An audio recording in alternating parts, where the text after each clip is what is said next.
Meets, मेरा नाम है दैट गाय और मैं आपको बताने जा रहा हूँ कि बीएमएस में आपको क्या-क्या चीज़ें पता होनी चाहिए और क्योंकि एज़ अ फ्रेशर मुझे भी पहले कुछ भी आइडिया नहीं था कि बीएमएस मतलब क्या-क्या होता है, क्या नहीं तो होता है। अभी क्या है बीएमएस आपका होता है 5.5 इयर्स का। उसमें आपका 4.5 इयर्स हो जाता है ये लर्निंग या फिर स्टडी बोल सकते हो। उसके बाद आपका बचता है 1 साल। उसमें आपको क्या होता है इंटर्नशिप करनी होती है और उसमें भी आपकी 6 मंथ्स इंटर्नशिप होती है एलोपैथी की और 6 मंथ्स की होती है आपकी आयुर्वेदिक और अब बात करते हैं हम 4.5 इयर्स की जो आपके स्टडी वाले होते हैं। तो उसमें आपको क्या होता है, पहले तो उसमें हमारे जैसे हम सुनते हैं कि सैम होता है या 1 साल का ऐसा कुछ होता है, ऐसा कुछ भी नहीं होता है। आपको 1.5 इयर्स में एक बार एग्ज़ाम देना होगा, वो आपके टर्म वाले अलग चीज़ है, जो आपके कॉलेज में होंगे। लेकिन आपके मेन जो होते हैं वो 1.5 इयर्स में एक ही बार होते हैं। तो जैसे कि हम बात कर रहे थे कि हमारे ये प्रॉफ तो ये प्रॉफ होता क्या है? तो इसमें आपका 1.5 इयर्स का एक बार मेन एग्ज़ाम होता है, जैसे मैं आपको बता ही दिया था। और उसके बाद ऐसे आपके 3 बार होते हैं, तो 1.5, 1.5 और 1.5 तो आपके हो गए 4.5 इयर्स, ठीक है? उन 4.5 इयर्स में आपको 3 बार सिर्फ मेन एग्ज़ाम देना होता है, जो आपका यूनिवर्सिटी एग्ज़ाम होता है। तो अब बात करते हैं हम सब्जेक्ट्स की। सब्जेक्ट्स हमारे 5 होते हैं इसमें। पहला होता है संस्कृत। संस्कृत आपके लिए थोड़ा-सा प्रॉब्लमैटिक हो सकता है क्योंकि आपने अगर पहले नहीं पढ़ी है। अगर पढ़ी है तो बिल्कुल ईज़ी पीज़ी होगा, निकल जाएगा। जैसे मैं यूपी के कॉलेज में हूँ, तो यहाँ पे जो यूपी बोर्ड के बच्चे हैं, उन्होंने पढ़ रखी है, तो उनके लिए बहुत सिंपल पड़ रहा है, कोई दिक्कत नहीं है, पहले का उनका रिवीज़न हो रहा है। लेकिन जैसे मैं सीबीएसई बोर्ड से था, तो मेरे स्कूल में 5th क्लास में थोड़ा-सा पढ़ाया गया था, 1-2 महीने, उसके बाद नहीं पढ़ाया गया था, तो मुझे इतना आइडिया नहीं था संस्कृत का और रटने में बहुत दिक्कत होती थी। लेकिन हो जाता है, आप कूप अप कर लोगे कैसे भी, इतना कोई प्रॉब्लमेटिक नहीं है। और उसके बाद हम बात करते हैं सेकंड सब्जेक्ट की हमारा, वो है रचनाशाही। रचनाशाही मतलब एनाटॉमी। एनाटॉमी में आप बोन्स पढ़ेंगे, नर्व्स पढ़ेंगे और क्रेनियल नर्व्स पढ़ेंगे, मतलब बहुत सारी चीज़ें होती हैं जो आपके एनाटॉमी में ही कवर हों। उसके बाद तीसरा हमारा आता है फिजियोलॉजी।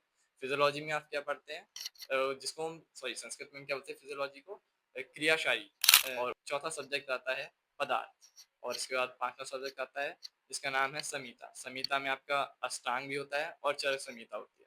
चरक की काफी मोटी बुक होती है, काफी लोग देख के डर जाते हैं, जैसे मैंने देखी थी, मैं भी थोड़ा और डर गया था। ठीक है, अब हम बात करेंगे इलेक्टिव्स की। सब्जेक्ट के अलावा इलेक्टिव जैसी चीज भी होती है जिसका आपको ऑनलाइन एनरोल करना होता है। यूनिवर्सिटी की एक वेबसाइट होती है, सॉरी यूनिवर्सिटी कह रहा हूँ, एनसीआईएसएम की जो वेबसाइट होती है, उस पे आपको एनरोल करना होता है। वहाँ पे आपको हम लोगों ने शायद 3 सब्जेक्ट या 4 सब्जेक्ट लिए थे, जिनका ऑलमोस्ट प्राइस ऐसे पड़ जाता है कुछ 1500 या 1600 रुपए।